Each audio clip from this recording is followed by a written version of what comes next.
short introduction, I guess. Yeah, my name is 11, or I don't mind being called Alex as well, which is my real name. But yeah, just owner of Team Ultra. We could get into Team Ultra later on if you want to ask me about that. If you had to eat one food for the rest of your life, what would it be? Without any consequence, like I could just eat it, no consequences to like my Yes. health or anything. You know what? I'm a big fan of Chinese food. I'm a big fan of like all the different, foods that are Chinese foods. I love sushi, but I think just in general, one of the foods that I always find myself making for myself or I love to order is fettuccine alfredo, chicken fettuccine alfredo. I feel like I could just eat that all day, every day. I'm a big fan of pasta just in general, and I don't really go to Olive Garden a lot just because it is expensive, and Oh, it's dude. just like one of those like places you go and You you had the feel right like idea here. exactly. Yeah, give me fettuccine alfredo with the endless breadsticks, and if there was no consequences to my health, I could literally eat that all day, every day. Right. Right, man. I would probably do that too. I'd be like, I'm gonna eat that all day, every day. Or you know what I would do is I'd probably eat like maybe tortellini for the rest of my life and not be like, oh well, all I had was pasta, so I'm kind of hungry still for like meat or something like that. It You has know, everything. yeah, it's just like, or you could just have stuffed meat inside of it. You know, then there we Exactly. go. You know, there's a solution. That's what I mean. And honestly, I say that, but if you could stomach it, sometimes Olive Garden does have the endless pasta bowl, so you could technically do that, but at the cost of your health. So do it at your own discretion or at your own you know, your own just be careful with going ham with the endless pasta bowls at Olive Garden because it could be dangerous. I've never done it, but I've been like, how does that even work? How is that even like monetarily how does that monetarily work? You just have someone who could has like an endless void in their stomach and could eat forever. Olive Garden is losing money on that deal, man. Yeah, the unanswered questions we may never know about. I don't know, but yeah, like if it could imitate a celebrity's voice, whose voice it would be? Dang, dude.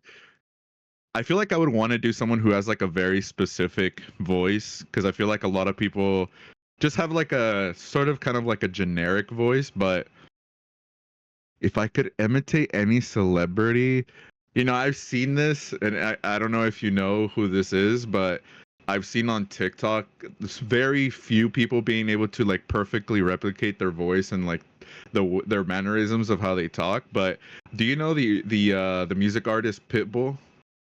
I've heard of him, but I don't really know anything about him. Well, he's like he makes like R&B, like hip hop music, and just like it's like super trendy. It's like if you go to a club, you could probably end up hearing one of his songs. But he has like a very specific voice with how he talks and like his he has like quotes that he says, and it's like super specific to him. And I wish I could like properly replicate it because I just feel like it's so funny. If you don't know who Pitbull is, go look him up. You don't even have to listen to his music. It's just like anytime that he speaks, it's like super unique, I guess. He has like a very specific cadence in how he talks. But I think besides that, I feel like I would want to be able to like replicate someone with like a super like incredibly ridiculously like low voice. I don't know, I can't think of any celebrities that have it like that. I'm trying to think of a celebrity that has like a super low voice, but something like that, Maybe or like Pitbull. Shaq or maybe uh Shaq does have a like a yeah, specific voice, yeah. yeah, he is definitely a deep one.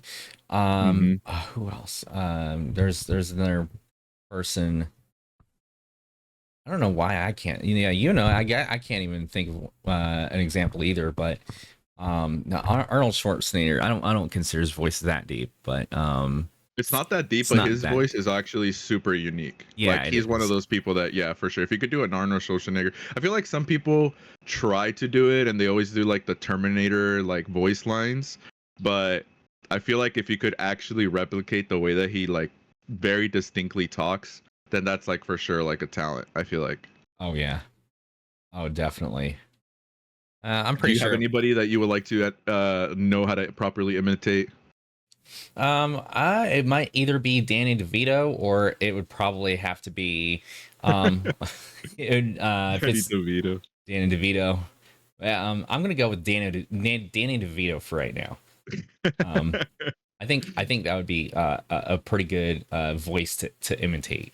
Um, yeah. He is So funny. He has like a super funny voice. yeah, he does have a very funny voice. It is kind of funny. Or no, actually, let me change my mind. I would imitate Keanu Reeves.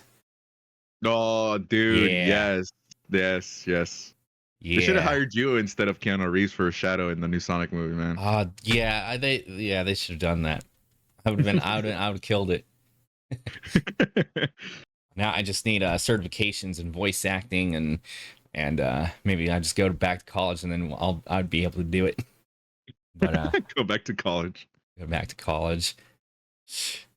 Man, college is expensive. I don't know. I actually don't even agree with myself on that one. Let's be real about that. Real talk. For real. Yeah.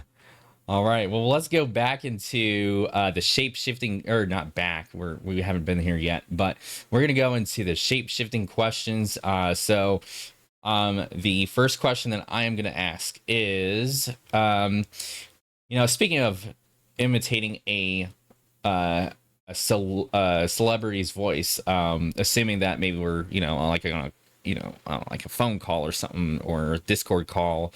Um, let's just say you were in person and you were going to, let's say, a mall or some other, maybe a grocery store, you name it, and you were to transform yourself, shapeshift yourself into a real life a person, like anybody in general, Hmm. celebrity, non-celebrity, just as a practical joke. Hmm. Who would it be? I feel like that example of at the grocery store or at the mall is really beneficial just because I feel like it'd have to be someone that is like a household name, someone that people could recognize. Because then you could potentially get the benefit of having people just being like, "Oh yeah, you could skip the line. You could skip the line. Of course, you could skip the line." Um, I feel like, dang, dude. I feel like a lot of people recognize The Rock, so I feel like The Rock would be one just so that everybody could freak out, and I feel like a lot of people would quickly identify him. Realistically speaking, if I could shapeshift into any celebrity, I think your answer of Keanu Reeves is probably one of my go-tos. I'm just a huge Keanu Reeves fan in general. I feel like just having the same aura as him, even just a tiny sliver of it, would be incredible. So if I could shapeshift into any celebrity, it'd probably be him. But even then, I know he's like super famous and it's like super popular. But I feel like there's still people that probably won't recognize him, believe it or not. So if I had to choose someone that is super recognizable just to maybe get away with something like maybe skipping the line at like the grocery store or like getting into a place that's super exclusive or something like that, I'd probably go with The Rock, maybe. Yeah, that makes sense. Well, yeah, I'd still probably go with Keanu Reeves. I'm just gonna say, just stick with Yeah. them. But The Keanu real Reeves answer is all the Keanu way. Reeves. It's always Keanu Reeves. Yeah, Keanu Reeves, man. He's got the vibes. He does, dude. He's just like he's super chill. I don't know if you've seen interviews with him, but he just always keeps it real. He's just always himself, super positive. He's always like kind of just staying out of drama, and I've always tried to like live my life like that. And so I feel like I would want to channel that essence of Yeah, just vicariously living like Keanu Reeves. yeah. That's I've seen the interview where like he was in a where somebody like dumped a basket full of like puppies on him and he started like, have you seen, you've seen the one where I'm talking about where like somebody like dumps puppies like right on top of his lap and then he starts like petting them all and he goes, I love puppies, and then like he goes Yeah, on I've with the seen it. interview. Yeah, yeah, that I was love an that. that was an interesting interview for sure. um if I could ask him anything, I would probably ask him, Oh, cool. You're a dog person. I would have to figure out like how to ask this question. Do you have any cats? Do you have any? I don't know. Like, I feel like he's not a cat person. I feel like he's more of a dog person. I don't know. Just random thoughts, Cat. but I feel like he would have both. I feel like he could be both. If you've seen John Wick, the dog that he had, or I mean, I think the dog that he has is, I think it was either a pit bull. But then at the beginning of the movie, he has like one of those dogs with like, I think it's a beagle that he has at the beginning of the movie. Um, and so I feel like you could just see him walking around with like literally any dog, and it's like, yeah, that makes sense. You know what I mean? yeah, I know what you mean. Yeah. Yeah, he's probably like any dog person, I guess. Yeah. Um, but yeah, if you could transform into an anthropomorphic animal, um, what would it be? An anthropomorphic animal, What like, species? Like like a bird or a coyote or maybe a wolf, you know. hmm. I like the idea of being, hmm. So my favorite animal might be a little silly, but my favorite animals are penguins. Feel like I've always loved penguins. I don't know what it is about them. I feel like they're just super, not to make like a pun or anything like that, but they're super chill. Yeah. They're super chill. They're just kind of vibing. They're just kind of doing their own thing. You know, they have like very unique lore and very unique details about what they do and how they do things. Just the fact that they are the ones that are essentially hatching the baby's eggs and stuff like that. Um, but I feel like I really vibe with penguins. Like I feel like I would want to be a penguin. I don't know if that falls under the anthropomorphic uh, Be an category, but anthropomorphic penguin. I mean, yeah, that'd be a crazy hybrid animal. maybe. But no, I feel Yeah, like I feel like a wolf is probably super chill. I feel like I really vibe with wolves. Wolves are really cool. You know what I mean? I don't know if yeah. you uh back in when, so a little bit of lore. I don't know if anybody knows what VTubers are. I'm pretty sure you know what VTubers are, Devin, right? Yeah, I've heard VTubers. Yeah, VTubers or PNG tubers. There's a lot of Yeah, those that like one of the very common ones is like taking kind of like a like a cross between like a human and giving them like wolf characteristics. So that's one of the more common ones that I am more so used to seeing, and so I think that's like kind of like a cool little look. But I feel like if it's possible, I'd be a penguin. But I feel like being just like a snow wolf would be pretty cool. So I feel like I would just go with like a wolf. yeah. That'd be cool though. I think a wolf would be a nice creature animal, you know, just a nice animal to kind of be just in general. Yeah, a wolf does sound pretty nice. I got to go with a ferret myself. I would like to be a ferret. I mean, the only Oh, thing I is, didn't think of that. Yeah, that's such a yeah, good one. yeah, the only thing is I'd probably have to shower more than once a day though if I had to be a ferret, like almost every day. Every day. No, every day. I take that back. Every day. Um, but no, like I don't know. There's something about it that just seems like it would kind of fit my personality a little bit in a sense. I'm sure there's calm ferrets out there. I don't know. I haven't had a ferret as a pet since I was like 5 years old. So, but I would have to guess, you know. But they can be Ferrets are super. super cool, dude. They really are. And I'm a big fan of ferrets. I've seen TikToks of people owning ferrets and just messing around with them, and they're just super funny. They're super silly. Am I thinking of ferrets? Yeah, I think they're ferrets. Yeah, the ones that they'll I'm thinking like of. But take your wallet out of your pocket for some reason and like start messing with yeah, it and whatnot. Yeah, that yeah, is kind of funny. they're super floppy too for some reason. Yeah, I I like think them. I like ferrets. I seem to remember that too. Like that, like you'll see a ferret and they're like, You could just like move them around, like kind of like a slinky. yeah, They're yeah, super funny. that's yeah, it's kind they are kind of funny. Um, So yeah, I mean, and all the energy that they have too. I just mentioned that like twice, I think. But Yeah, no, anyway, yeah, that's like the most common thing that I keep on seeing about ferrets too is that they're super hyper. You have to have, it's like one of those animals that you have to be like super ready to like be super committed to being a good owner for a ferret because you have to like have their dedicated. You almost have to have like a room dedicated just for the ferret, you know, to be active and to do whatever it is that ferrets do.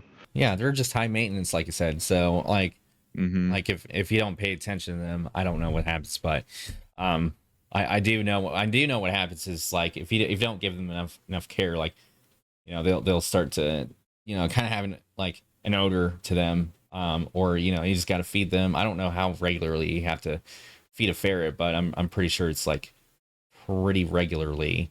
Um, Yeah.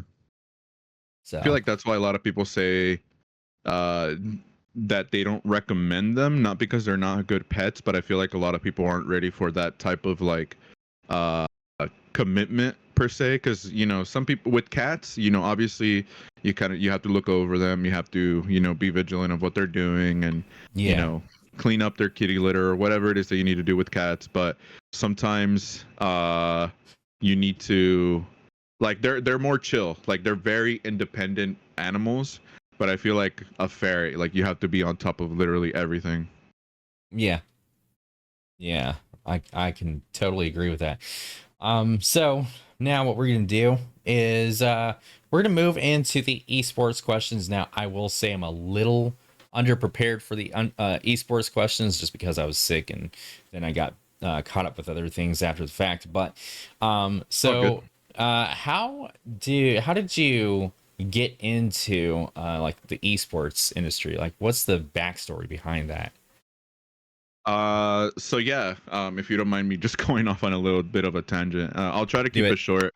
It's not that big of a thing, but back in, I want to say, so even before like Smash Brothers or whatever, back in the day, I didn't have cable TV like in my own room, but my parents did have cable TV in their room, right? So that if I wanted to watch anything new or up to date, I'd have to be in my parents' room, and I didn't like being in my parents' room for whatever reason. I'd like to just be in my room, but every once in a while, I would go into the room to watch like Cartoon Network or like Nickelodeon, things of that nature. But just randomly, I one day I stumbled across a TV channel that had back in the day it was called MLG, Major League Gaming, and so that was kind of like the first big introduction to esports just in general, right? It was like my first introduction, or the first time I was ever aware that people could make money for playing video games, right? And I feel like I kind of carried that memory with me throughout my entire life, just because it's like, whoa, like this thing that I love to do, playing video games. I never thought of people making money for playing video games, for being good at these video games, right? And so I never really thought of myself as someone who would potentially be able to get there, but I always, would be motivated by just that thought of like, okay, maybe if I get good enough, I could get to a point where this could be something that I do that makes me money, essentially, right? But it wasn't until way later, the pandemic happened. I started streaming, and I started to, play more Smash Brothers with viewers and doing that thing of the sort, that I started to sort of remember that, like, oh hey, like, this whole esports thing, and I mentioned Smash Brothers Ultimate in particular because um, it was around 2016 when I was watching the biggest fighting game tournament in the world, Evo. If you guys aren't familiar, Evo happens once a year in Las Vegas, and it's literally the biggest fighting game tournament ever in the world. And in 2016, Super Smash Bros. Melee was a part of the lineup of one of the fighting games that people could go to Evo and compete in.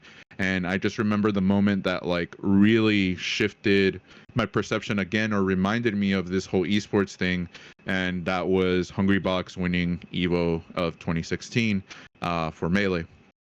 And I just remember being like, man, like it would be super cool to be part of a team, right? Because I would always see people with tags, right? It's Liquid Hungry Box, or at the time, or still TSM Leffen, just that tag, right? The prefix before the person's name. And I always was a big fan of that, of a tag and a prefix.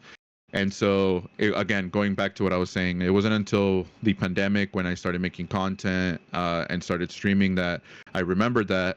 And I started to delve into looking for it, but I didn't know how. I didn't know where to put myself out there or how to find a team per se, right? I didn't know that there was any online teams that were recruiting people or were taking people in. I always thought of the big names, such as the ones that I mentioned, like Team Liquid, Team Solo Med or TSM, Luminosity or Cloud9. So I never thought that it was possible for me to join a team unless I was like a super big content creator or like a competitor, right?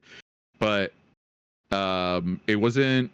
I started getting in more into Discord around 2017, 2018, and joining Discord servers for different communities. And I was like, you know what, I'm gonna try to see if I could find a Smash Brothers community. I wasn't really even looking for a community, an esports community or a team per se, but I was just mainly looking for a place to promote my content and to play Smash people in Smash Brothers. And I ran into a Discord server by the name of Apple Esports, and this was, I want to say, I'm gonna guess not the company, not the big company Apple. no, that'd be imagine if Apple, dude, if Apple, the company, started an esports division, bro, there's like no stopping to how much money they would have. The biggest esports team ever. That'd be insane. The most high tech too. Imagine the technology that they would Oh have. gosh, yeah, right. Like they'd be able to like enter in with their iPhones or iPads or whatever. Yeah, It's and the like Apple Vision Pro, they wouldn't even Apple have to Vision Pro. train. They'd literally be with like the goggles and Oh stuff. yeah, It'd be yeah, insane. yeah. That would be Uh, interesting. Like they're all like sitting like in front of each other, like with the Apple Vision Pro. It's like, oh, that's crazy. Anyway, yeah, what were you saying? super dystopian. Um, but yeah, so I joined a Discord server from of a team at the time. They're not no longer a thing, but I joined them, the Discord server, not the team. I joined the Discord server, and I'm like, oh wow, like I never heard of these guys. Like, are they like a pretty popular? And I think that around the time in the scene, they were kind of popular just because they did have um pretty some recognizable players in their Smash Ultimate roster. And at the time of when I joined that Discord server, I was like, oh wow, like I can't believe that there's actually like teams that recruit people online, and teams of a smaller scale. When you compare them to like a Team Liquid or TSM essentially. And I saw that they had like an application process, and I remember reaching out, and I pretty much had joined at the most wrong time. I never joined the team, but I joined the Discord server, and I took interest in the team at the wrong time, because shortly after I started to look into how to apply or whatever, they pretty much shut down. They stopped all anything that they were doing a week after. So I just Yeah, remember, that's a yeah, it bummer. was unfortunate. Yeah, it was, because there was a lot of people that were part of the team. There was a lot of people that, again, were applying to be part of the team. Again, they were, getting into the rhythm of doing things. But I just remember specifically the moment where it legitimately kicked off was they had a voice call. They were in a VC where all the team members and members of their community were in it, because the head people, the owners and whatnot, were kind of breaking down as to what is going to happen, letting people know that they were going to stop all operations and whatnot. And so I remember after that call, a lot of people were saying like, hey, like, what's another team that we can apply to? What's another server we can go to, like find a new home essentially? And I remember someone mentioning another team by the name of the World Esports. And that's where I kind of was like focusing on. That's where I headed after that conversation and after Apple Esports shut down. And so after that, I joined the World Esports Discord server. And again, I feel like a lot of people did too because they were looking for new homes. And shortly thereafter, I saw, I did my research a little bit as I usually do when trying to join a new team. But I saw that they did have some content creators, but they really weren't pushing the content side of things and doing stuff. They mainly just recruited people and they had people, but not really much was done. And I figured, you know what, like if I joined, I'm going to essentially be, due to my numbers, I'd be their biggest content creator, right? And so I said, you know what, with that in mind, I said, you know what, I probably have like a little bit of an edge, so I'll go ahead and I'll play. And yeah, shortly thereafter, I got approved and I was brought into the team. And I first was brought on as a content creator. And since I kind of took interest and I kind of showed some initiative, I kind of was promoted to content manager. And my time there was great. I have no complaints about the World Esports. If anything, I have nothing but positive things to say. Thanks to YC, the former owner. Unfortunately, the World Esports is no longer around, but I will always credit them, and I will always say that if it wasn't for them, this whole thing with Team Ultra and everything would not have ever had happened, because it was through my time in the World Esports that I was motivated to start my own thing and do things my own way. So that essentially was my introduction, or the origin of when I started to join esports teams. But I'll kind of let you ask any questions if you have any. But if you want me to just keep going, then I can absolutely do that. So yeah, actually, I am kind of curious. So, being a content manager, what is I am curious, what is that in what did that involve for you, compared to like being the content creator? So, as a content creator for World, essentially what I would do is, at the time they had their own Smash Brothers tournament that they would run. It was a weekly tournament that would happen online. And since there wasn't really a lot of people that had the capability of streaming, or really the time to stream a Smash Brothers bracket, I kind of took charge in being the host of the bracket, kind of like what you do for Sundown. I was essentially doing that for their tournament series, where I would just host it and manage the back end sort of things, and just streaming. And I don't want to toot my own horn here, but I feel like around the time of when I started doing that, the appeal of it was that there wasn't a lot of tournaments, even the bigger Wi-Fi tournaments. Of course, besides Hungry Box's Juice Box or Coin Box, which would eventually turn into Coin Box. There wasn't a whole lot of Wi-Fi brackets that were being streamed, and due to that, there was a big demand for it, right? There was a big demand for it due to the fact that people like having VODs, right? They like looking back and seeing their streams and whatnot. And so, of course, I'm not the originator of it. I'm not the first one to stream the brackets or anything like that. But again, when it comes to the esports side of things, there wasn't really a whole lot of people within that scene, within the smaller scale teams. There wasn't really a whole lot of people doing that.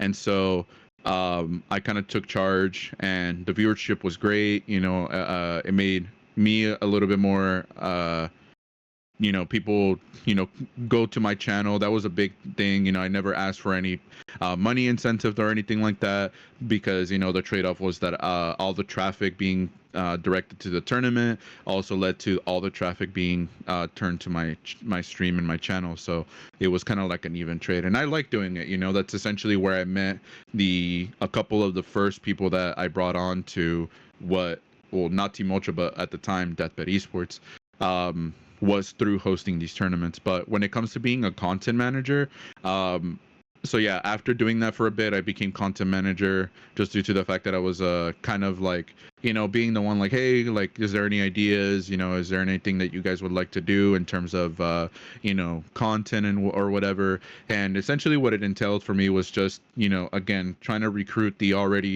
the other content creators that were already part of the team and being like, hey, like, is there anything you guys would like to do? How could we make it happen? Checking in on people that were creating content, making sure that there was some sort of content being posted on the YouTube channel for World. And I, besides streaming, I started kind of doing my own series, kind of like this one, which with what you're doing right now.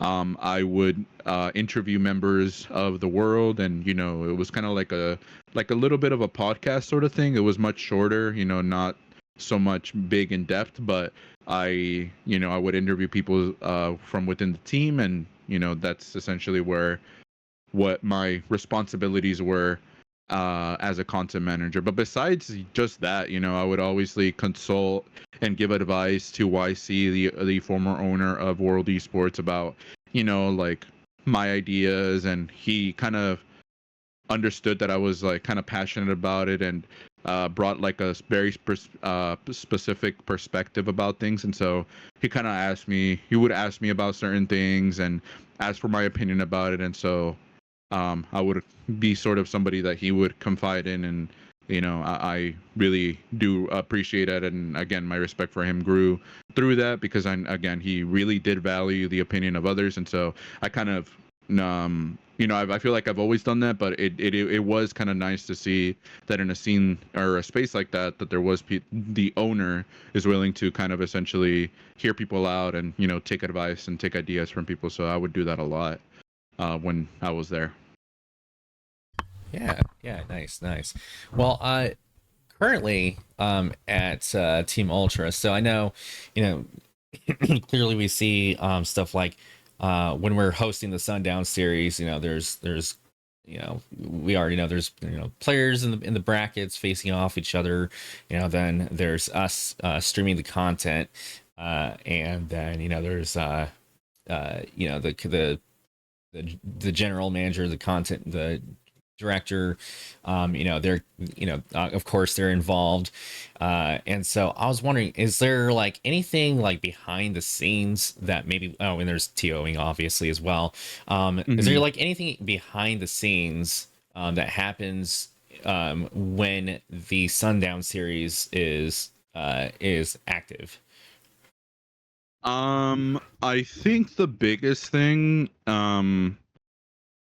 and I'm trying to think of it too, besides the obvious with TOing, behind the scenes, we always want to make sure that everything behind the scenes is going smoothly, so that the streaming experience, everything that it gets done behind the scenes is so that the viewer experience, and also for you as a streamer, you're already having a lot of responsibilities with the technical side of things, and making sure that the stream is running correctly.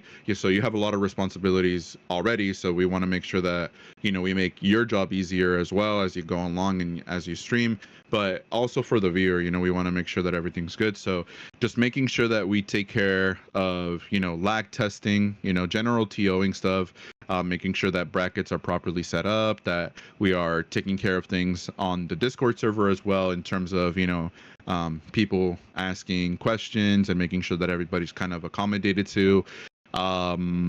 If there is something going on, where we kind of need to any information that needs to be relayed to you guys, the commentators, and you, the streamer, the host, making sure that we try to do our best to relay that information to you guys, so that if there needs to be a change or just anything needs to happen, then we try to pick up on that as quickly as possible, so that you guys know, because again, you guys are you're focusing on the stream and making sure that it's operated correctly. The commentators, Wonky, Cozy, and whoever else joins at the time for commentary, their sole focus should be just the commentary, right?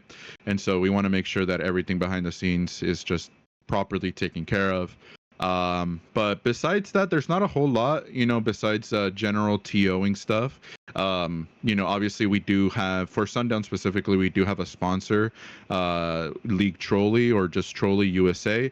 And so even before sundown starts, we have to make sure that we submit a tournament application so that it gets approved, so that it gets properly sponsored, so that we could have the $100 prize pool, making sure that people are signing on to challenge, because that is one of the requirements for it being sponsored by League Trolley. And then after the fact, after the bracket is all said and done, making sure that we submit the players that got in first and second place the proper form so that they could get paid out. So it's pretty. There's not a lot going on. I mean, there is, but it's nothing like, oh dang, like I can't believe that you guys have to do that. You know, it's pretty standard, I will say. And I feel like any TO potentially that, you know, streams and has a similar operation probably has to do the same things. So I think it's pretty straightforward. I feel like now more than ever, you know, we get into the rhythm of doing things a specific way and operating a weekly bracket. And so it's been pretty chill. Obviously, by doing it every week, there's new things that come across. You know, I feel like every week there's a new thing that I've never seen before in terms of like, you know, the individ. You also have to keep in mind the individuals that you run into. You know, some people unfortunately behave not in the best way, so you kind of have to deal with that and making sure that the bracket isn't you know, being slowed down due to lag testing or people behaving a certain way. So there's always the factor of that, but again, sometimes it happens, sometimes it doesn't. And yeah, it's just a matter of every week what new challenge comes through. But for the most part, those are the things that we usually have to take care of behind the scenes. Yeah, nice, very nice. Mm-hmm. Okay. Well, I didn't really know that that you had to like submit an application like every week for, I guess like there's an approval process that has to happen. I thought it was like a one time deal, and then, you know, once it expires, you know, it's just like, okay, it expired, but kind of thing. But Yeah, no, interesting. I originally thought it was like that, but the reason being is just due to the fact that they have to create, because you could go on challenge right now and you can make your own like tournament, but they League Trolley themselves, they create a specific, like a sort of like a special version of a bracket that is, you know, has their branding and has the official like sponsored thing on it. So in order for you to get one of those, you have to kind of like request it, right? And so um they do it on a weekly basis. You obviously, we don't request the form every week. We kind of try to be proactive, and we kind of try to submit multiple, so that we could take care of things in advance. But you know, in order for them to know that, hey, yeah, you're actually going to be hosting a tournament, you know, they prefer it if you let them know, instead of, you know, them sort of having to guess, and then, you know, maybe running into an issue where, oh well, we were under the assumption that you were going to do it, but it just, you know, you just didn't end up doing a tournament. So they do it in a format where you have to kind of request it and set the dates and whatnot. So, you know, it can be a little bit of a hassle, but of course I feel like I understand why they do it in that particular manner. Yeah, it makes sense though. I guess it also is just so it's like, oh well, you don't just like host like 3 tournaments in one day without them knowing, I suppose. But I don't know. That would be my best guess as to Right, exactly. yeah. So yeah, but we're gonna go ahead and move on to the gaming specific questions, and then we'll start talking about streaming in just a second here. So Yeah, for sure. um that's we've talked about that. Let's say currently, who do you see as the most difficult Smash player in the Sundown series? Oh wow. So in Sundown, there's obviously an incredible amount of talent that comes through every week, you know, depending. We have like the kind of like a rotating cast of people that come through, but we do have the people that come through what seems like every single week. I feel like one of the most formidable foes recently has definitely been Ling, the Peach player. Ling, it seems, kind of comes through every single week. And more times than not, they usually end up winning the bracket.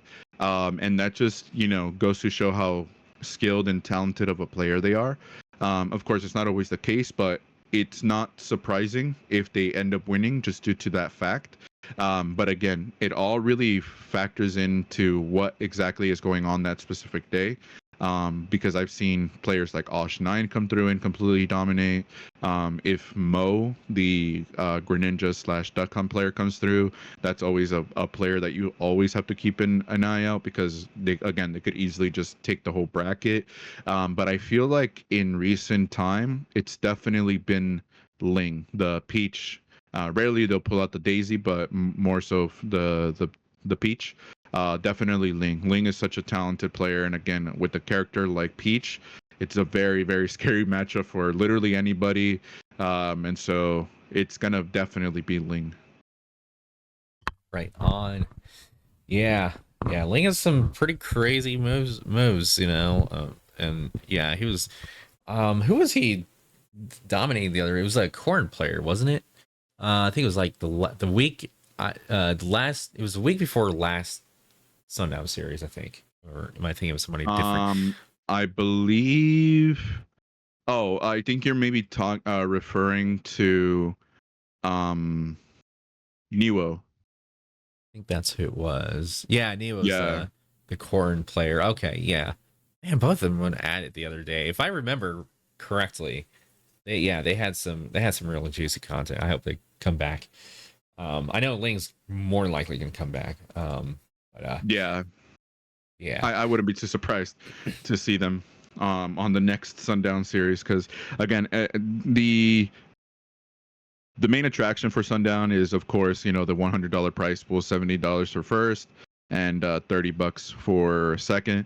And so, the money incentive always attracts the bigger names, because I feel like a lot of people don't really want to do Wi-Fi, but if it does have a money incentive, then they do it. And so it does bring in the bigger names, but no, yeah. Again, Ling just, and it's not solely specific to Sundown. I see Ling in brackets like Smoosh, and just bigger brackets online like Coinbox and stuff like that, and making waves, getting top 8 of those as well. And so yeah, no.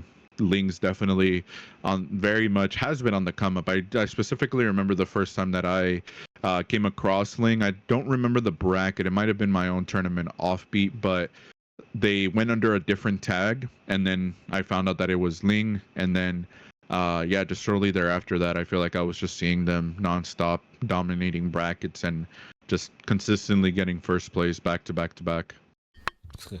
Going on a tear, man. Man, Yeah, that dude. guy practices. All right. Yeah, no, for sure. Yeah.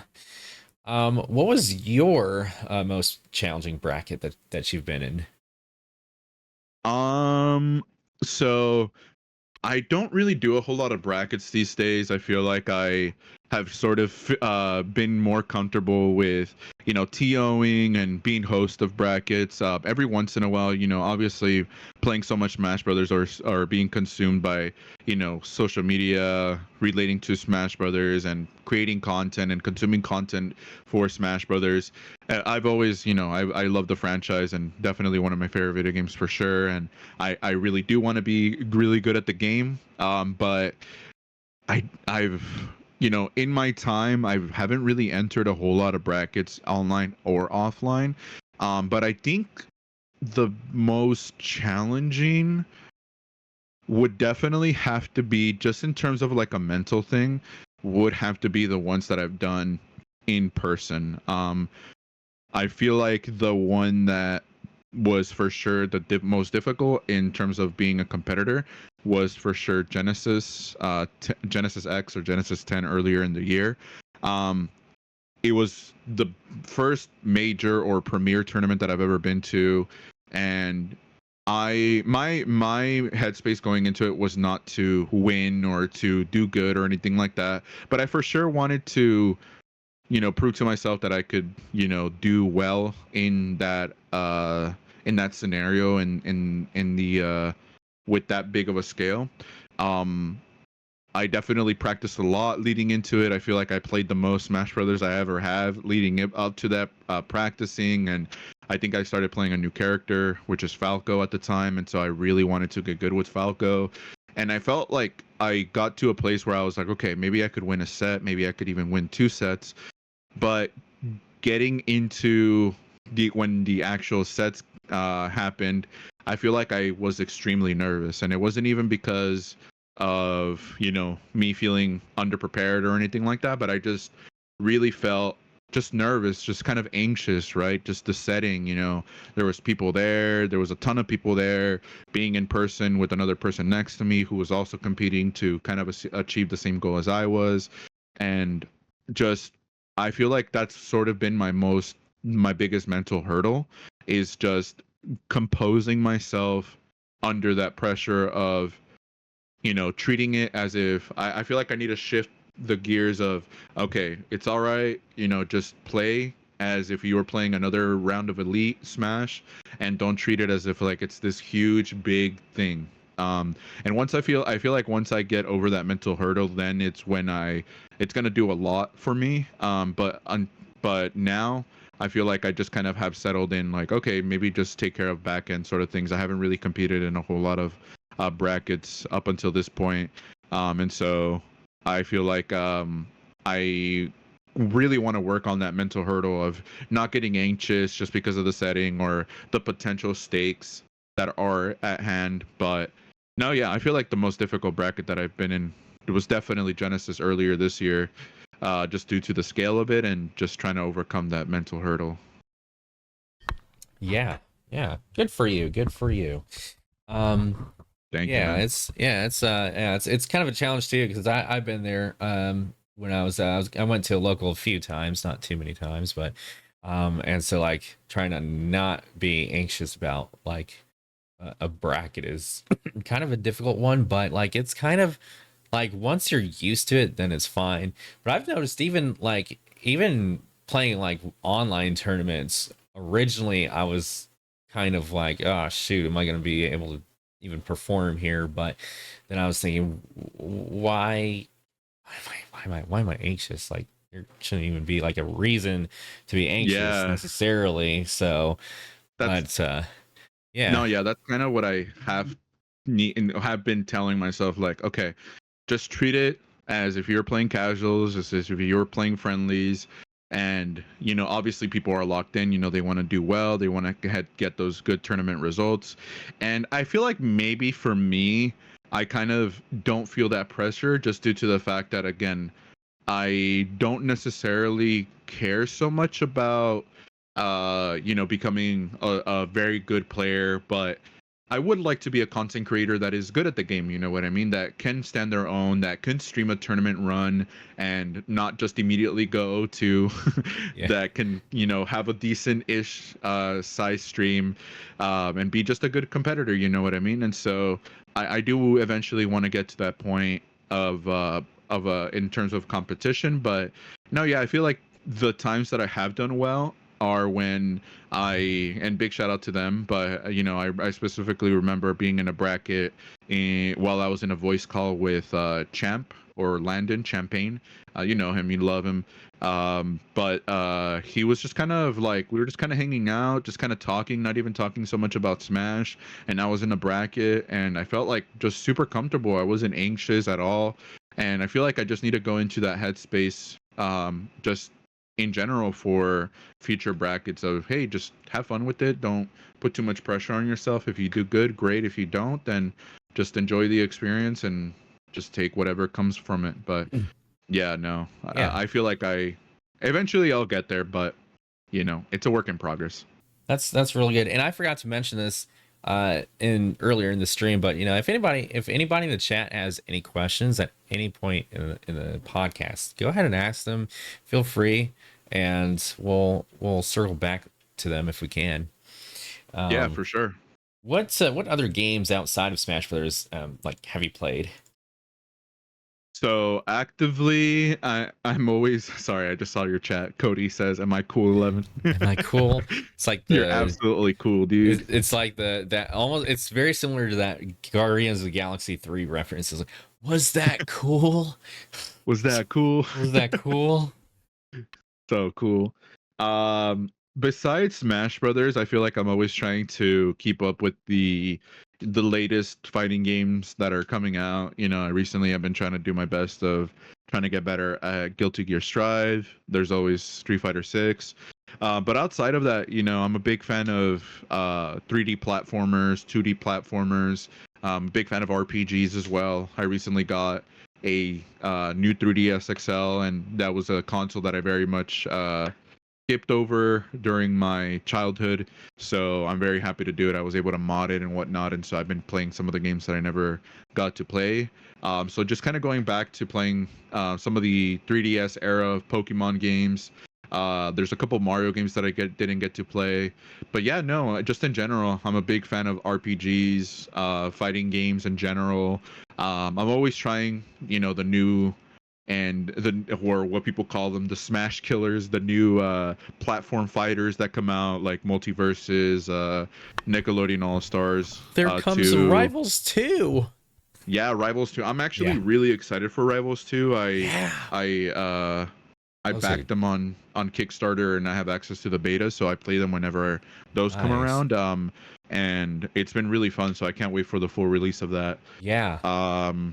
But no, yeah, I play a lot of different games. I'm a big fan of indie games too, so I try to stay in touch with whatever indie games come through. But yeah, no, just that sort of thing. And you know, now more than ever, I'm trying to like branch out and trying to make sure that I don't always just play Smash Brothers.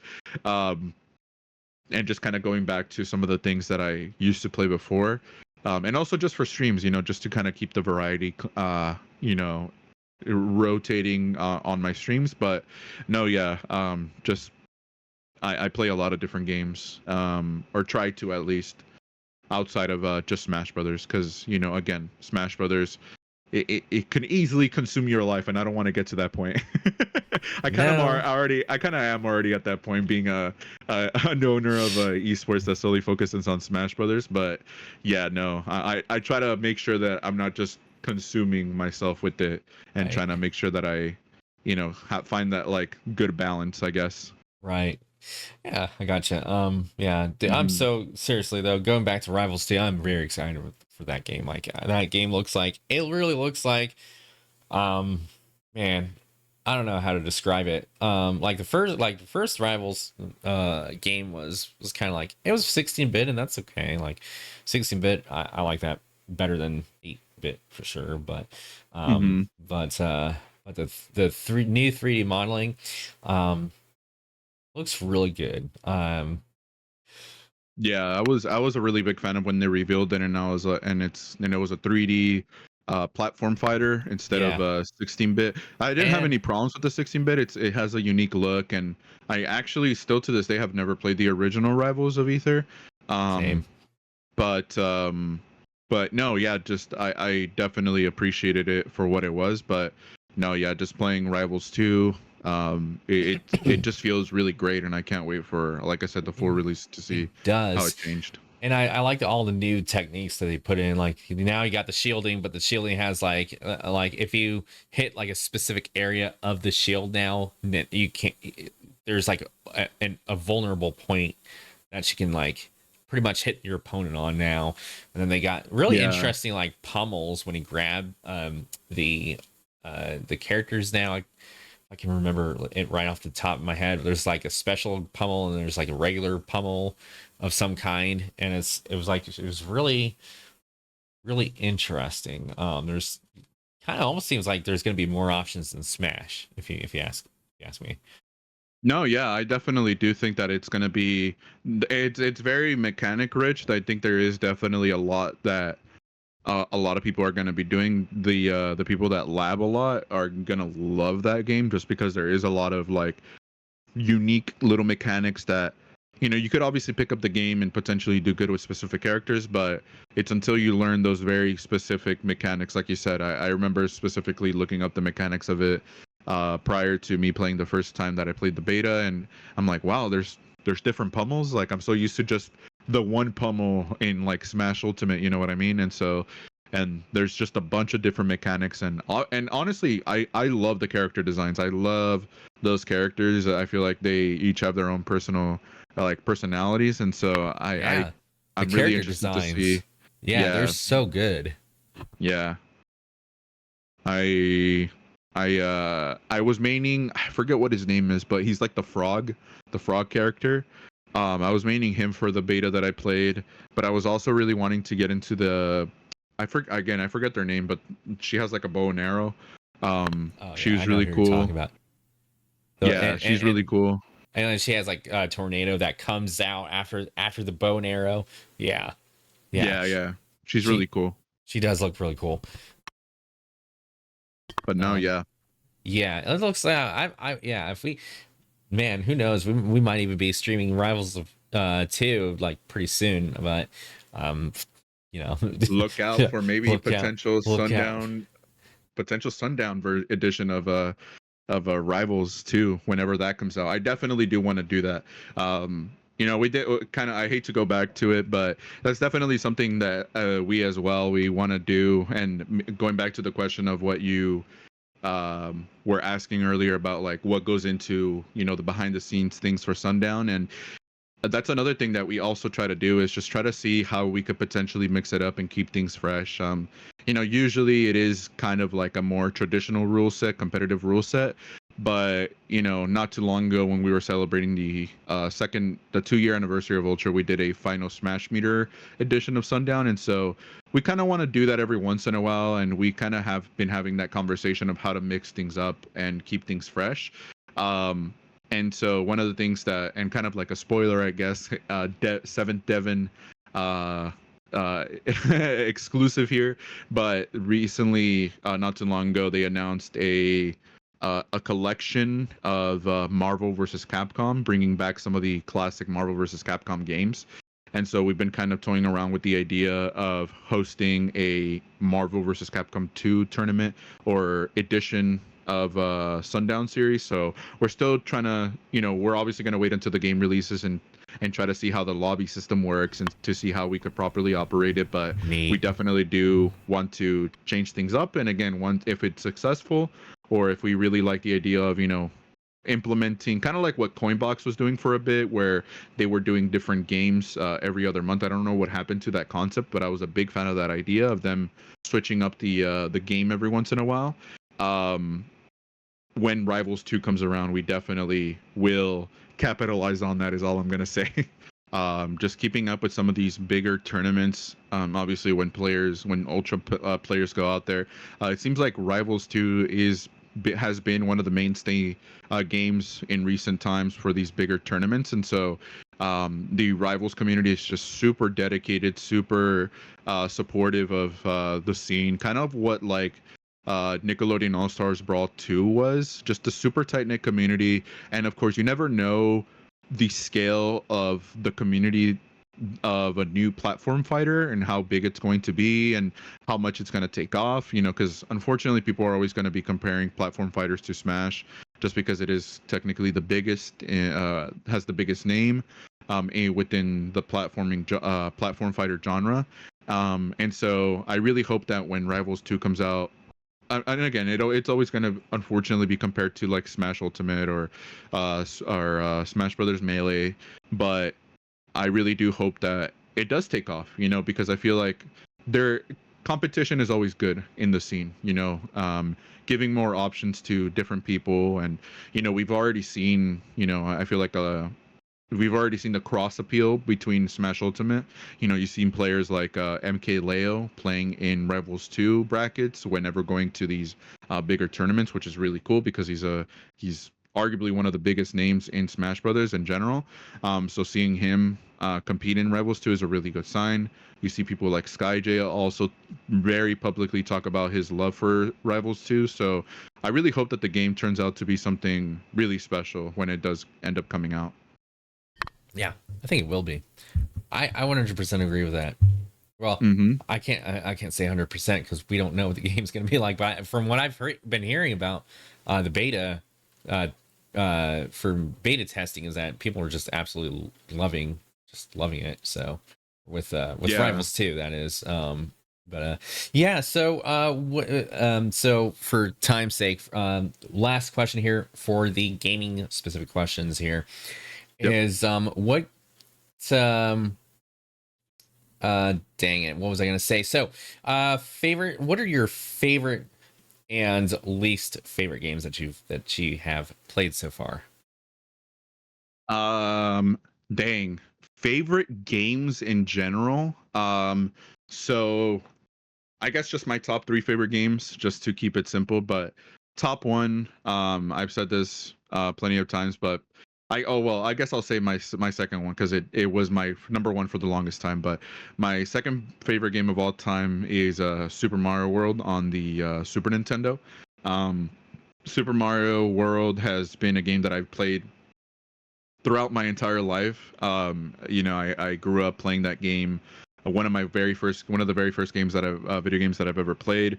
I grew up playing that game with my sister when I used to live in Mexico. I had very vivid memories and fond memories of playing two-player Super Mario World with her, and then just growing up, emulating it whenever I would get a computer, just playing it. And still to this day, Super Mario World is one of those games that I play maybe like every 4 months. I'll do like a 100% playthrough of it just because I know it like the back of my hand at this point. So it usually just takes me like an hour or two to just beat the entire game 100%. And so I've absolutely loved that game. And again, for the longest time, that was my favorite video game of all time. But that changed a couple years ago with the release of Final Fantasy VII Remake. Fantasy VII Remake is my favorite video game just due to the fact of when it came out and what it meant to me coming when it came out. We were in the pandemic era. Not to get too much into detail or to get too like to shift the tone of things, but during the pandemic, it very much affected my family, my mom in particular. It was a very scary time during that, specifically for my mom and my family. And so that game came out at a time where I was kind of needing something to distract me from the very intense things that were happening in my life at the time, and it very much did that for me. And so it kind of came at the time where I was like needing that escape, and you know, just the emotional roller coaster of it just solidified that yeah, this is like my favorite game now essentially. But my third, and I mentioned earlier that I'm a big fan of indie games, but my third favorite video game of all time is Undertale. I freaking love Undertale. Undertale is just it's funny. The story is incredibly deep. There's just so much lore to it, and the music is insanely amazing. And I just have very fond memories playing Undertale for the first time, and then second time, and then third, and just however many times I played it up until this point. And yeah, no, I freaking love Undertale. So those are my top three favorite video games. When it comes to least favorite video games, dang, dude, I don't know. I don't know what my least favorite video games are. I I'm feel like I'm telling you, it's got to be Metroid Other M. I'm gonna be honest. I feel like I haven't gotten through. I don't think I've gotten through all the way Metroid Other M just because of that. Just because of like I was just like, you know what? I think at a certain point in time in my life, I started to my frontal lobe developed enough to where I'm like, okay, this game is clearly not going to be good, so I'm just not going to bother. And so I kind of have just not stepped outside some of the franchises that I know are going to be good. And when a new game comes along and it like surprises me and I try it, then it's like, yeah, like okay, for sure, I'll give it that. But I feel like I don't know. I can't really think of like a super horrible game. I could obviously say one of the obvious ones, Sonic '06, Sonic the Hedgehog on the Xbox. That game is a glitch fest, but that's what makes it good, kind of, I guess. Um, there was a game that I played when I streamed called Granny, which was like a horror game where you kind of have to like escape the house, and there's like this like this like grandma, this like chasing you around. It's supposed to be scary, but it was just, again, super glitchy. It was just super bad. It made for good content, but it was just really bad. Just sounds bad. Uh, it was bad, and the only reason why I played it was because someone recommended me it and was kept insisting that I played on stream. So I was like, you know what? Just to satisfy this person, I'm gonna play it. And I went into it as a hater, and I left it as a hater. It made for some funny content, but again, it wasn't really worth it. Um, but I guess just another quick answer, because I just thought about it right now. Um, Growing up, I played a game called Left 4 Dead. I'm not sure if you know what Left 4 Dead is, but essentially it's like Yeah. on the Xbox 360, it's like a zombie horde game where you have to kind of get from point to point. And it was really good. It's one of the more memorable games, one of my favorite games for sure. But in I don't remember when it came out. It was recent, but some of the original creators of that game made a successor to it called Back for Blood, and I was extremely excited for it. They promoted it as like the second coming of Left 4 Dead, and a lot of people were really excited about it because a lot of people really want a new installment to Left 4 Dead, and so this was the next best thing for us. But then the game came out and it felt very repetitive. They try to implement like a card system to it with power ups, and it was just overcomplicating a very simple formula, and it made me very much regret my decision for buying it. And I really wish that game was just more simple than Yeah. all the over convoluted things that they did with it.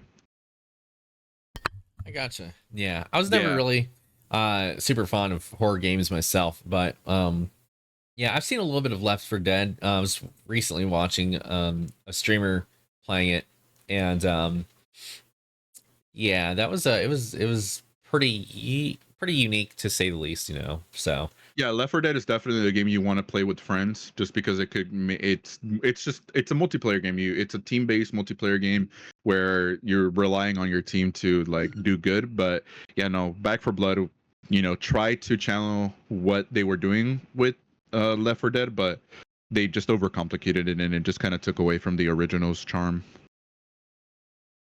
yeah, I got you there. All right, Mm-hmm. so for these streaming specific questions now, so you already Yes, sir.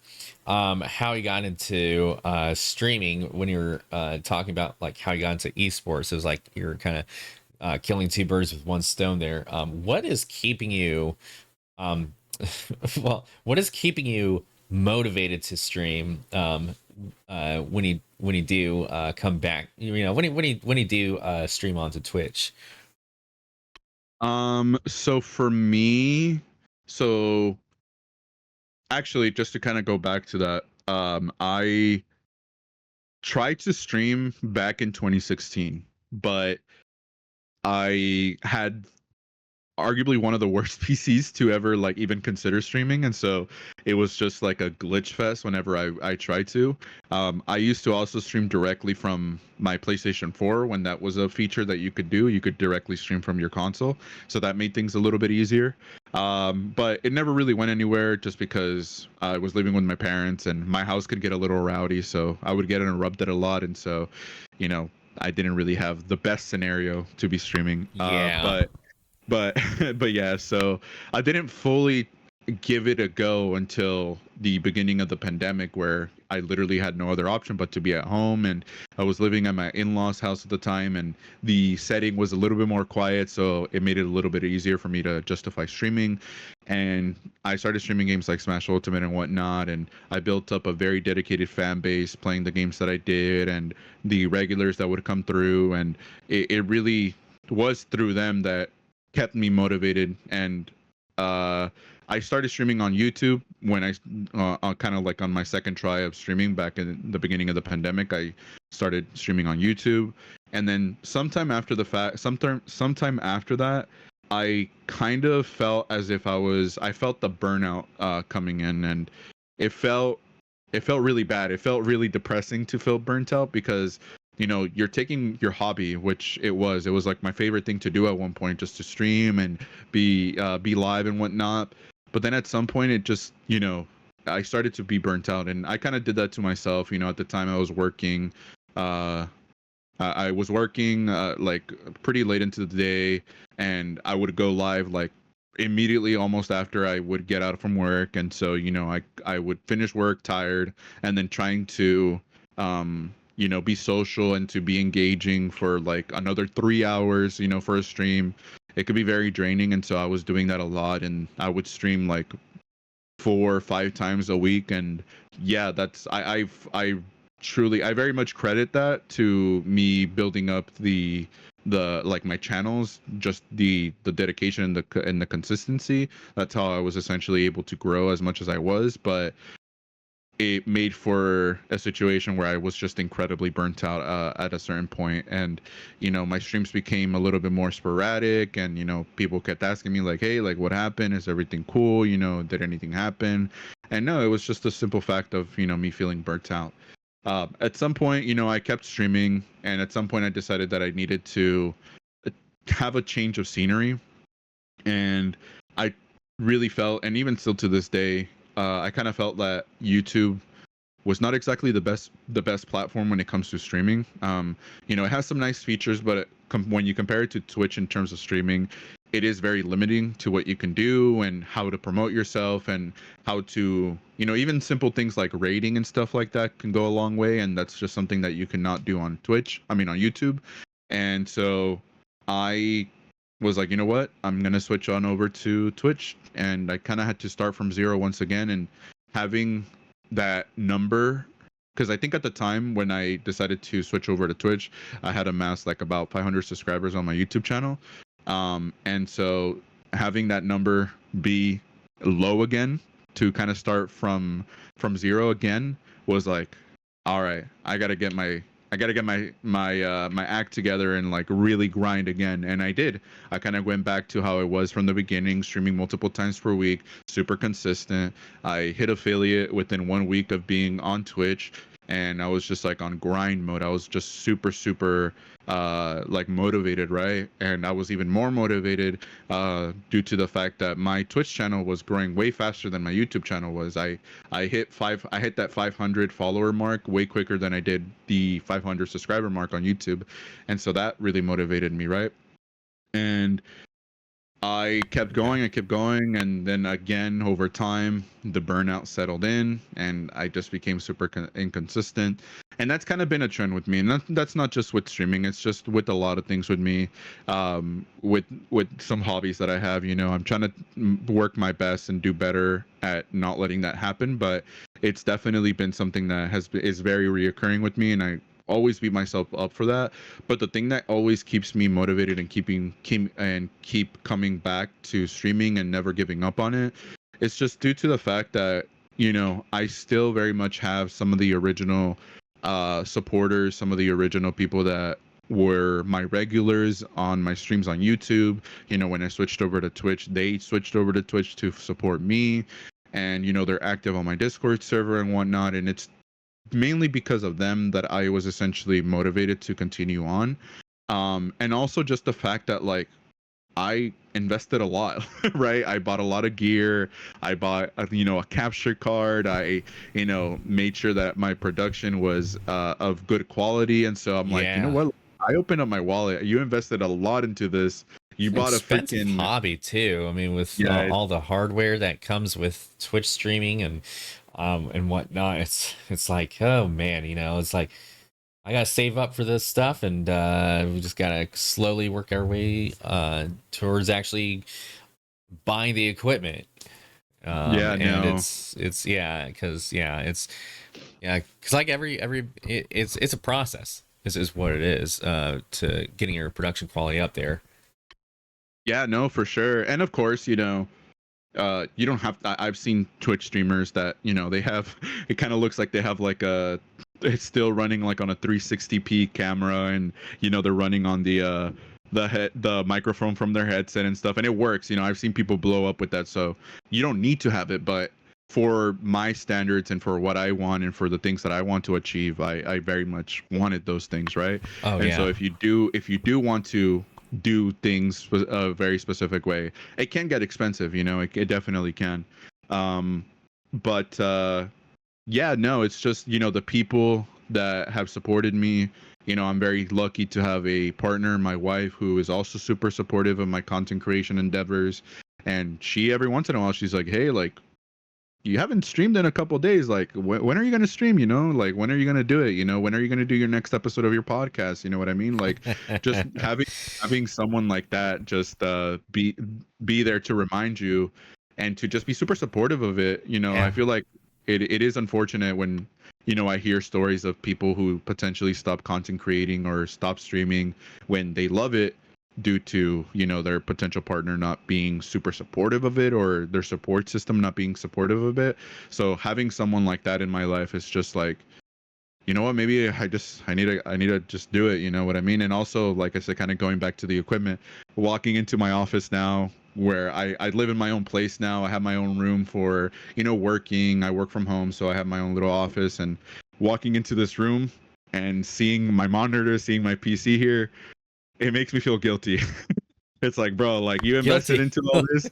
It makes me feel guilty, because it's like you invested into all this and you're not streaming. Like, you have all the things ready, and all you need to do is hit go live, and you're not doing it. Like, what are we doing, bro? You know what I mean? So that also keeps me motivated. The investment, the community, and also my wife, and I want to also say my little sister too. My little sister, she's always been super supportive of my content creation endeavors. She'll pop into my streams every once in a while and say hi, and just remind me that she loves me and stuff like that. So just having a very strong and supportive support group really, really goes a long way when it comes to content creation. Yeah, very, very. Yeah, I like that, and having a good support system is just really, it really does make an impact on you, and so and it's very necessary. Yeah, if you when you surround yourself with people who encourage you to to do what you like to do, it makes it even better, because like I've been in support groups, and it just makes so much of a bigger difference versus like if you're either just like always alone, or you're just with like a bunch of people who are just like, you can't do that, oh, that's not gonna be worth it, don't even it's, there's a difference. But yeah, and it feels really good being with people who lift you up out of out of it, because um they really help you discover your true potential. No, yeah, absolutely. And I couldn't have said it any better myself. Like, one of the things that I need to do, and I want to give you high praises for doing, and very much complimenting you for doing.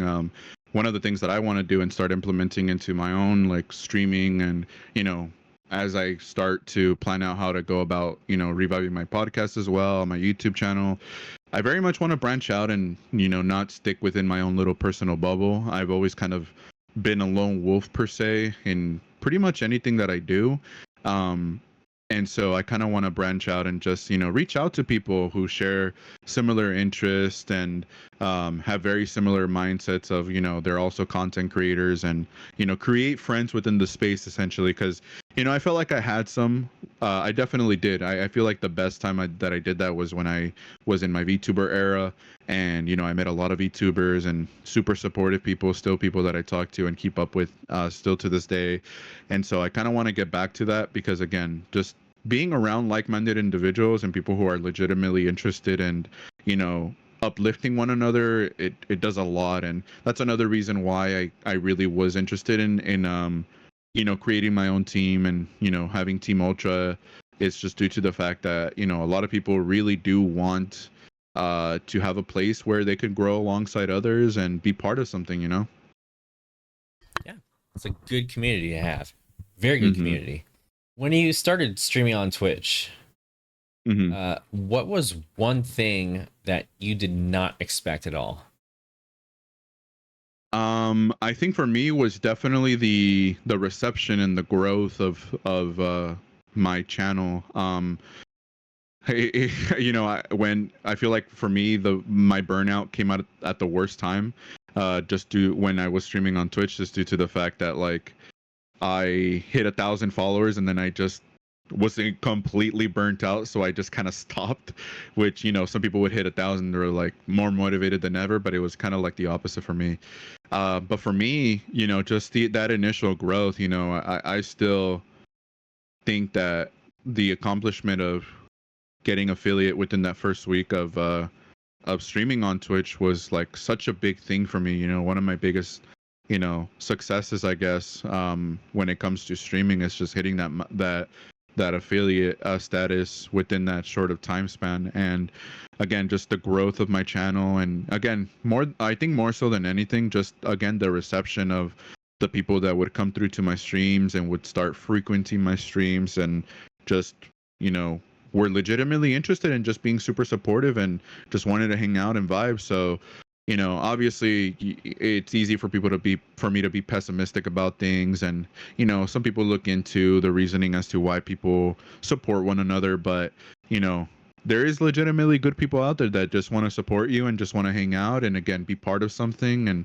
grow and like to see the growth of individuals. And so for me, I guess it was, I don't want to say super surprising because I don't want to be that pessimistic, but just I guess more so the growth of my channel and how um I guess again switching from YouTube to Twitch, just surprised, I guess, in a sense that there was that many people that were willing to switch platforms just to continue to support me. And I'm very grateful for that. And again, it's because of people like that that I am still motivated to continue to stream and to create content. So I think that just the continued support, even when switching to like a completely different platform, all the features, like going from YouTube to Twitch, is like night and day, specifically for streaming. Like there's just so much that you can do with Twitch, and just all the things that they implemented, some good, some bad, recently, you know, kind of like, I don't know. I don't think I'll ever do this, or I'll see it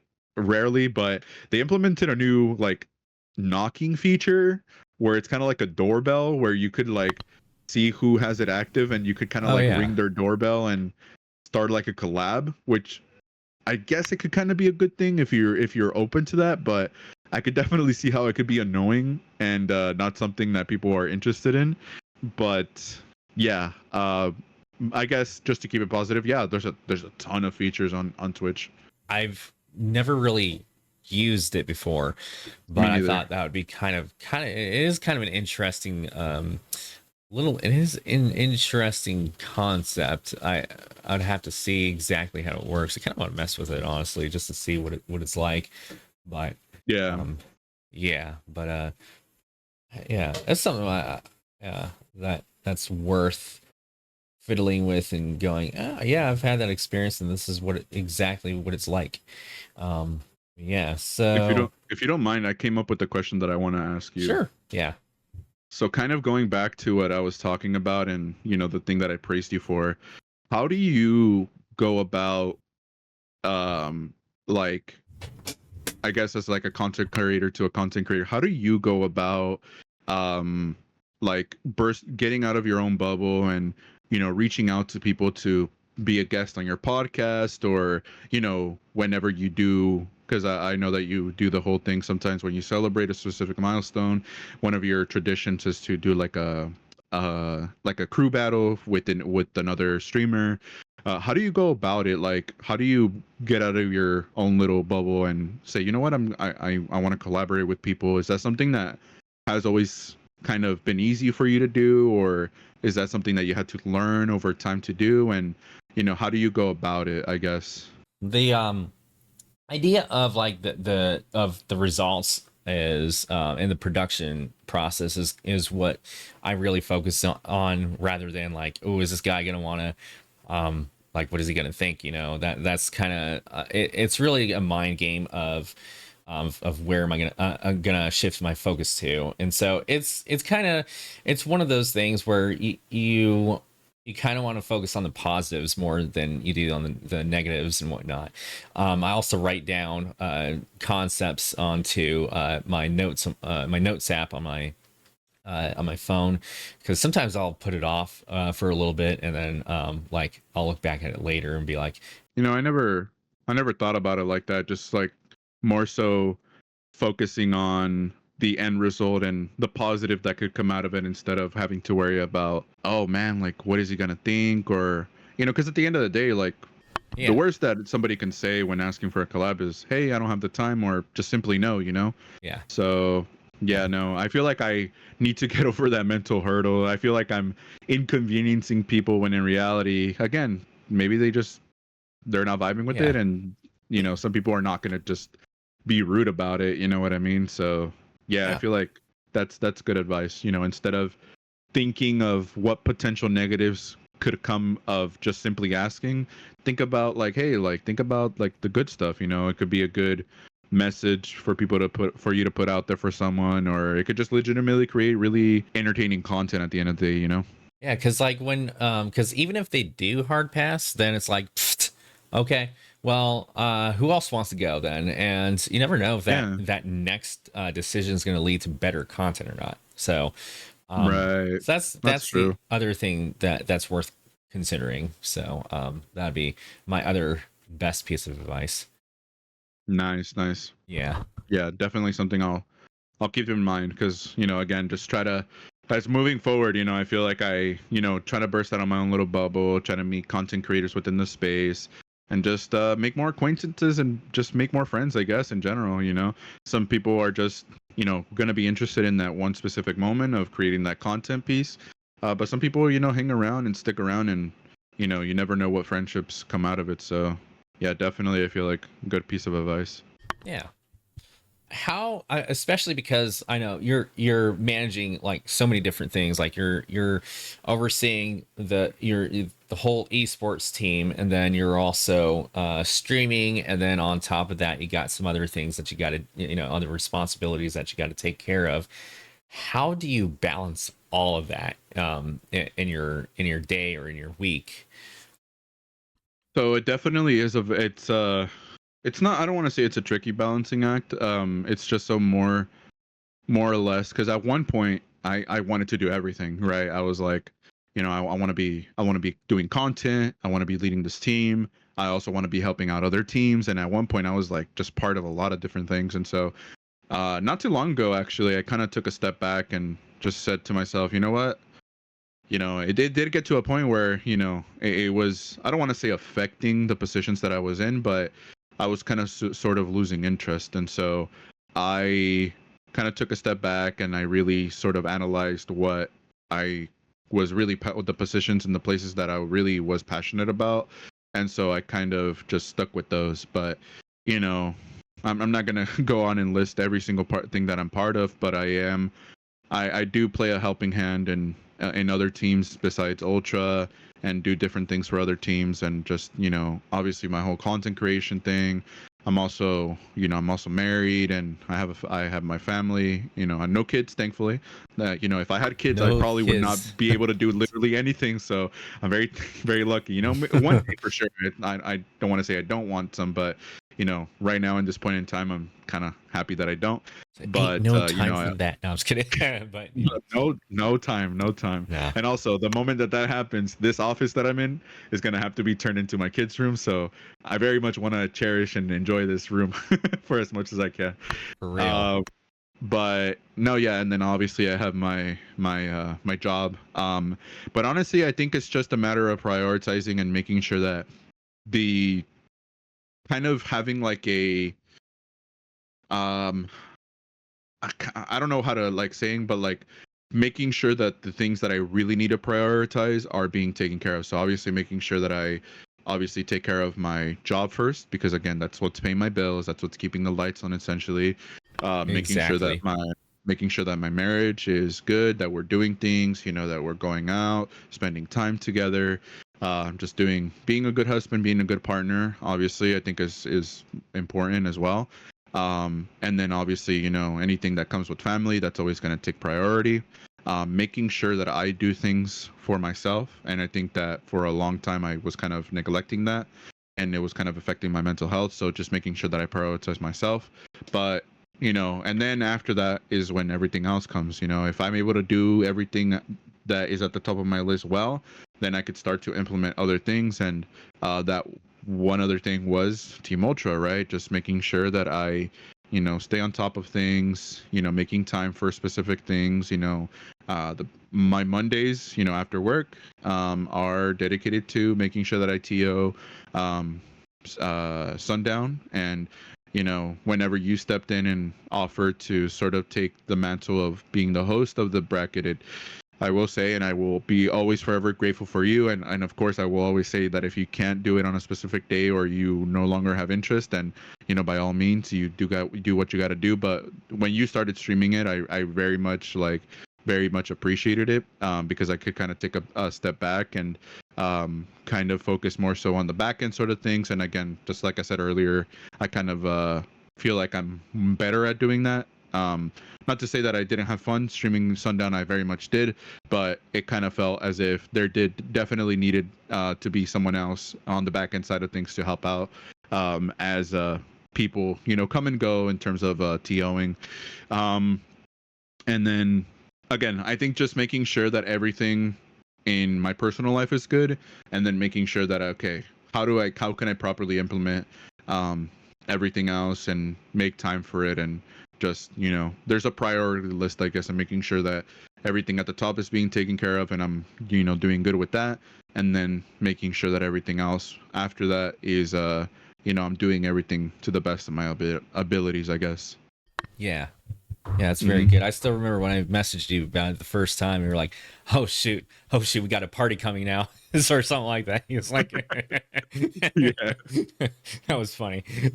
Yeah. So yeah, it was great too. I remember, and I still remember the first day when I started streaming the Sundown series, and it kind of did feel a little bit of a, like the nerves were kicking in a little bit at that time, but I was like, I quickly got over it though, like in the middle of like saying my intro, and then and I still remember like 20 was there, just kind of encouraging me to go on and stuff. It was great. It was great.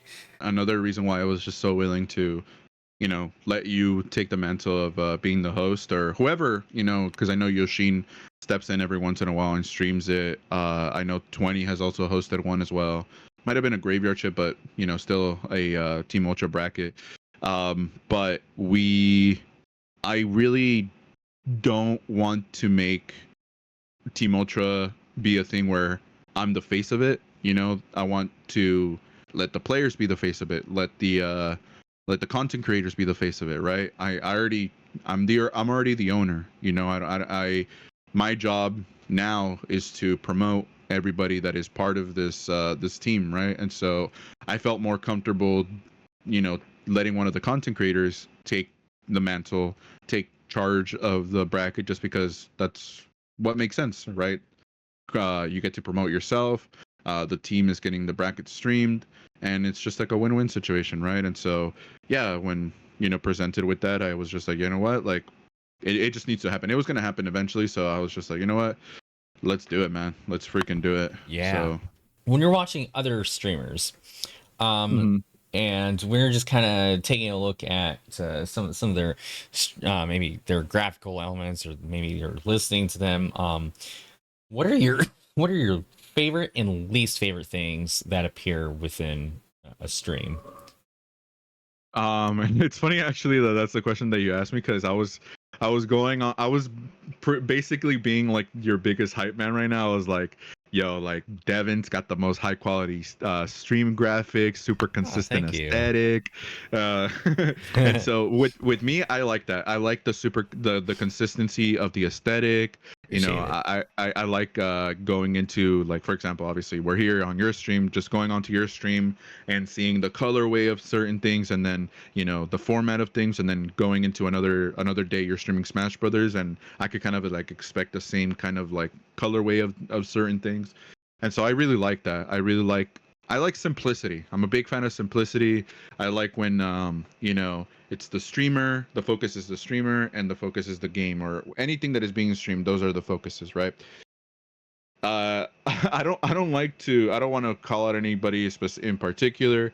I don't want to say any names, obviously, but I don't like going into streams where, or the for as a viewer, where there's just a ton going on the stream, right? There's just a ton going on screen that I can't focus Ooh. on the main thing that is happening, and it just kind of seems like there's like a follower count on the screen, recent subscriber, there's the chat, there's this the game, the webcam, but then there's also like a bunch of different it kind of feels I think I like a think I bad can website. I can think of somebody in particular, and I'm not sure if you're talking about the same person, but yeah, there's been some, yeah, it's like the really busy, Yeah, that's a good word for it. Busy. yeah, it's Busy. like a really busy design, like a look and feel for it is just kind of like, yeah, like the theme is just it's really, yeah. I remember this one guy had this clock in his streams, and like it was like a, I don't even know what the it was, no, I know what it was like an ancient clock, a very traditional,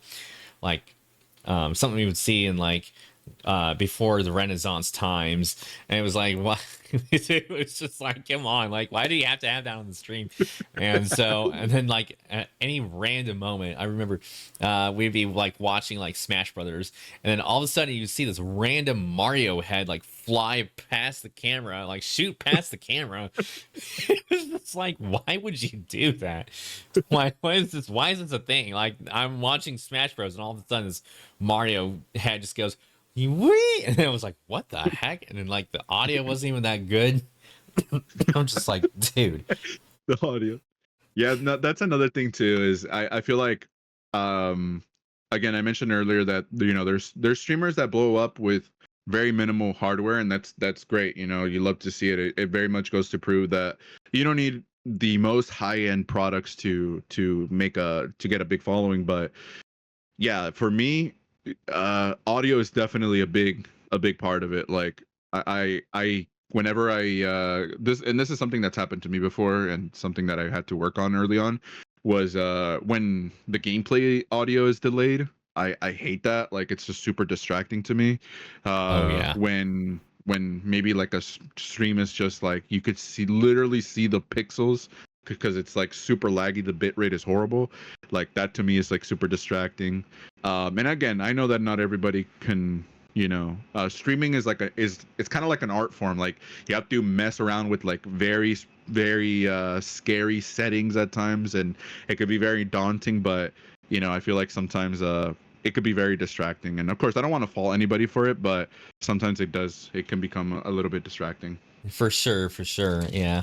I think for me, what my least favorite thing is like there I've come across some streams, okay, and some of them are furry streams, all right, and that's Mhm. cool. I mean, I like furry streams, but there are some people who will put in the title of their streams that they're an 18 plus stream, like maybe a tamed 18 plus stream, and okay, that's cool, but Mhm. then like at some point in the stream, like they'll start making these feral animal noises, and I'm like, dude, you gotta stop that. That's so like like I was just in another streamer's like live, like I was in his stream the other day, another guy's streamer. He had this really cool like anthropomorphic wolf character, and he was wearing glasses. He was kind of like a two-dimensional, like he was a 3D model, but he was he had like, he didn't have light source. Like his color palette was a solid color palette. It wasn't like a realistic lighting situation that you would normally see. So, but yeah, he was like fully clothed and like very it was a very formal outfit. It was probably something you would expect in in like if you were to go to Britain and you were to see like some, or maybe France or somewhere. Mhm. And it was just like the formality of it was interesting, but it was also very fun. And then one day he started encouraging everybody to post like these emotes where there was these wolves that were like howling, and then he started howling himself. And as soon as he did that, I'm like, I've been following you for a few months, but I'm just gonna go ahead and unfollow there. Just leave it. I'm out. Okay, I thought you said this was an 18 plus stream, a tamed 18 plus stream, but nope. He is no. I'm never coming back after that. Like, that was just bad. Yeah, and that's what I mentioned earlier is that like there's very much an audience for literally almost everything, and so you know you know props to them if they built an audience doing that particular thing, and then of course I don't want to discourage anybody from doing what they want to do, but yeah, there does come across sometimes where you know uh you run into these 18 plus because that's another thing that I like about Twitch, at least that they try to do is you could turn on that filter of like, hey, this stream is meant for mature audiences, just to let anybody know. And sometimes it's not even just because of like suggestive content or anything like that. Maybe the streamer is known to cuss or cuss up a storm, a little bit of a rager and stuff like that, so just gonna give a little bit of a heads up, not something you want to watch while at work or anything like that. But that I can understand, and again, to each their own. But no, yeah, there's definitely sometimes where very specific things turn me off to just to the viewing experience, I guess. So yeah, but for me it's just very much like more technical things. I don't try. Yeah, when I go into a stream and it's like something that is not that I wasn't expecting, that is not usually the norm, and it trips me out, I'm like, what is happening? You know what? Maybe it's just time to call it a day on this stream for today. And then I've done that. I've done that before for sure. Right. We've all been there. What was the best compliment that you received on Twitch? I think one of the biggest compliments and something that, I will always consider like a big compliment is like when someone says, "Oh, you're motivating me, or you motivating me to start streaming." And it's like, dang, like that's really cool, and it's really cool to see their growth, and see them talking about like how much it has motivated them to do more things and to get in the rhythm of doing more things and to make new friends, and just seeing the growth of their communities and whatnot. And just I am a really big fan of hearing that. And also just you know I again, another big motivator for me is when someone says that whenever I watch the streams, it really takes me away from the problems that I have going on, or it really makes me forget about maybe I had a bad day, and this made my day better, or just the simple "you made my day." That really like means a ton, to know that I'm sitting behind a screen, I'm being goofy, I'm playing a game, and to me it might not seem like a big thing, but you never know how much it really is helping someone, that you're just saying hello, responding to to their messages, and hanging out, and just vibing, and just being receptive to their messages and whatnot. And so for me, I guess, just to keep it simple, when someone is like, "Hey, you made my day," or "Hey, that was a really good stream," like I'm really that was a good stream, and you made my day, man, it feels really good. Because sometimes you'll do a stream, and maybe you're a little bit more critical of yourself than other people are. You overthink a little bit, and maybe sometimes you stop the stream, and or maybe you're mid streaming, you're feeling, man, this is not, maybe you're just not in it, or you're just feeling as if it's not as good as you hoped it would be. But then someone comes in, and they feel the complete opposite. It's very reassuring, and it's very motivating to just be like, oh, you know what, like I gotta stop this whole like bad vibes, and just turn it up a notch, and just be grateful that there's people watching me, and happy that they're enjoying it, regardless of how I feel about it. So I feel like when someone just says, hey, really good stream, or hey, you made my day, those I feel like really really mean a lot to me. My next question might be opening up a Pandora's box here. But, what was your dumbest or most insulting critique that you've received? I think one of the complaints that I hear, or used to hear, not, I mean, from very specific individuals, you know what I mean.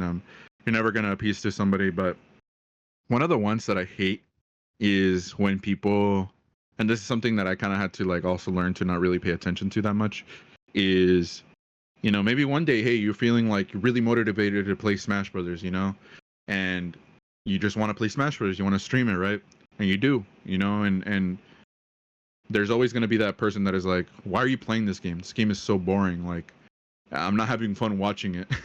And it's like, you could just close the tab or go to another streamer, right? Like, why are you succumbing? Why are you putting yourself Yeah. through the torture, quote unquote torture, of watching me play a game that you hate or that you are not having fun watching, right? Yeah. Even if you're a supporter, if I feel like any rational person that is clearly not a fan of the game that you're playing, or or whatever, is like, oh well, you know some people are really nice. Some people don't care that maybe the game that you're playing is not the most entertaining to them, and they're just willing to hang out. But some people are just like, hey, I just want to stop by, and maybe this game is not exactly for me, so I'm just gonna pop in and wish you the best of luck on your stream. And that's like literally the best. Some people don't even say anything, right? And that's probably the best thing to say, right? But yeah, no, it really to it really kind of baffles me when people take the time to be like, this game is boring, or tell you specifically that you shouldn't be streaming this game because they feel that the game is boring, so you shouldn't stream it. So I'm like, bro, like, what are we doing? Like, I like Right. the game, and so that's enough. I think that's enough, right? Exactly. Yeah. It's like you go, okay, listen, kid, I'm going to tell you one simple step that you need to do on your end. Okay. Close your tab. It's Exactly. like Close the tab, dude. It's free. it's Doesn't take a whole lot free. of energy. Just close the tab. I promise you. There's plenty. There's literally a streamer right now streaming the game that you like, and so that's probably a better choice for you. You know what I mean? What are you doing? Who are you? It's like, Who yeah. are you Who exactly? are you? Who do you think you are, dude? Do I know you? Like, are you the same social status as no, I'm just kidding there. But no. Just taking it like, try to get super personal with it. Kind of getting into another dark question here. When you're dealing with chatters, let's just say they're the type of chatters who are like super obvious that they're trying to like take down your community, or let's just say maybe they're even being subtle about it, right? And they're just trying to like they're trying to like sneaking in that one comment that kind of makes people feel like like that was kind of a weird one. How do you handle that situation?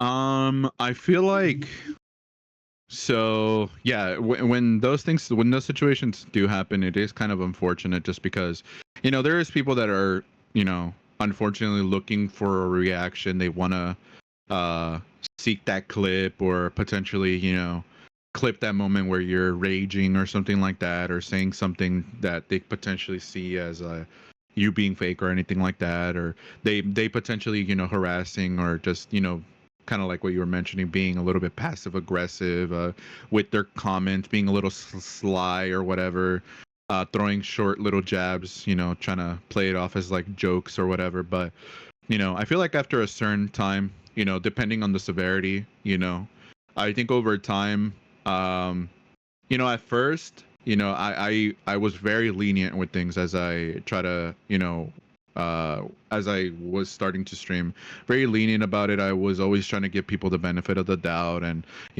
giving too many opportunities, when in reality I should have just had said something, said my piece, and then either just banned them, because it legitimately is making my community, or making the people watching my stream, either taking away from what I'm trying to stream and what I'm trying to do on stream, or it's legitimately ruining the viewing experience from someone who's just trying to have a good time and chat it up in the stream. You know what I mean? So for me, I learned to, you know, and this is something that I've said previously before, and something that I really don't understand when people get upset by, but streamers and people that are creating content are humans too.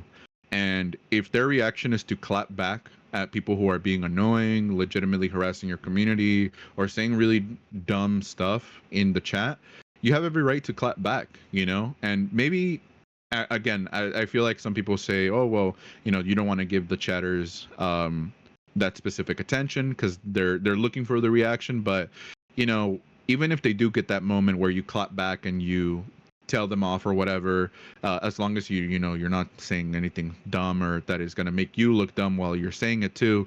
um I feel like people are always going to side with you, and they're going to understand who the fool in the situation is. Or sometimes, honestly, you just gotta, time someone out, or you just gotta ban them. It's just as simple as that. If you are having a day where you just don't want to deal with it, time that person out. Put them in a timeout, put them in the shame corner, uh, or just simply ban them. You got to do what's best for you and for your streaming experience, and also for your community.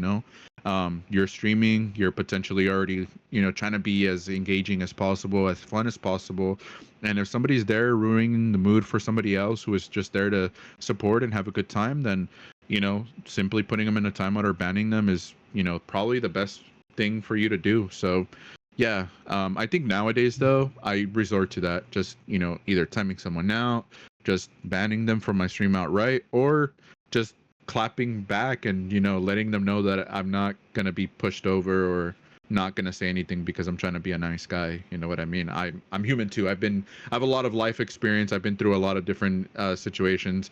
I've worked retail. I've worked in customer service. I deal with adults, so I'm not essentially gonna let some potential some internet chatter get the better of me. So yeah, I feel like that's essentially how I deal with the chatters. You know what I mean? That's a very good response. I can Yeah, agree with that. I've heard like other Twitch streamers be like, yeah, if you see one of those guys and they're pretty obvious about it, um, just ban them right immediately, because they're never you're if you give them a second chance, they're never going to show that they can bring out the better side of them. Never. And I'll exactly. tell you, when I was new to it, I did not want to believe it. I absolutely did not want to believe it, because I was thinking in my head, I know everybody has bad days, and I'm thinking, Yeah, it's probably it's probably going to be a one off if anything. But unfortunately, like everybody else, I have learned that that's just not the case on the internet. It's like, I want to bring out the better side of me, but you're not. But, the people, the viewers who are that guy, they just don't allow me to actually bring out that side of me. They taught me otherwise. So yeah, there's really no resorting to, well, I'm sorry, I guess that was just a one-off and whatnot. So I mean, pretty much it's a bad thing about internet culture. Like, people think they can just get away with being buttholes about it on on the internet. And when you're talking to people face to face, they don't feel comfortable like you saying this kind of crap about it, about they don't want to say any crap in front of your face. And so, at least not usually, unless if they're maybe really bad or something weird like that happens. But it so it, yeah. it's a sad reality. No, yeah, and like you said, like unfortunately, there are people that legitimately don't learn, and you can't always give go off of, oh well, hopefully they change or whatever. But no, yeah, I definitely do agree in that sense that where you're trying to be entertaining, you're trying to do things a certain way, and potentially this person is not allowing you to do that, and so you need to just do what's best for you and for your own sanity. You know what I mean? So if it's affecting your mood or anything like that, that's when you gotta like put a stop to it. So these people, that some of the things that they say online, they would never say it in person. They're Exactly. never gonna say it to your face, and so they feel comfortable knowing that they're behind that screen, that you can't really do anything about it because there's not in person, and so they feel that comfort at least in being a troll and being a hater, and so you just got to keep that in mind and know that those types of people, they I I want to keep it civil, but they're a certain type of individual that you know they need that screen, that barrier, I guess, in order for them to be so comfortable and willing to say some really dumb and ignorant things. So know that, keep that in mind. If it's something that is discouraging you from streaming, that at the end of the day, you can put a stop to it, and you should absolutely put a stop to it if it's legitimately affecting what you're trying to do that day on stream. Exactly, exactly. Um, yeah, you're, yeah, you really hit the nail on the head. And one of the streamers that I had on a podcast, he goes, "Yeah, those are keyboard warriors." Like that's what he calls them. It's like keyboard Yeah, warriors. So keyboard warriors. I always yeah, say people always activate the Twitter fingers because they're always typing, ready to tweet about some really petty things. So yeah. yeah. What is the best suggestion that your audience has given you, whether it be on for your streams or even for Team Ultra? When it comes to streaming, again, my biggest critic is always going to be me. And if there's a day where I'm not streaming, it's always just because of me. Maybe potentially sometimes it's justified. Sometimes I get busy or whatever, but sometimes I just I'm way too critical of myself even before I even hit the go live button. Like, is this gonna be entertaining? Are people gonna come through? Am I gonna be boring or whatever? So sometimes that stops me from even hitting the go live button, unfortunately. But I think one of the best pieces of advice from others, from viewers that I've received, is just do what you want. Just do what it is that you want to do on stream. Stream the games that you're vibing with, and whatever is going to keep you happy and prevent that burnout. Then just do it. What I mean? Because at the end of the day, if you're streaming, obviously every once in a while, yes, like obviously listen to your audience. If it's constructive and if it's like legitimately for the sake of you being better.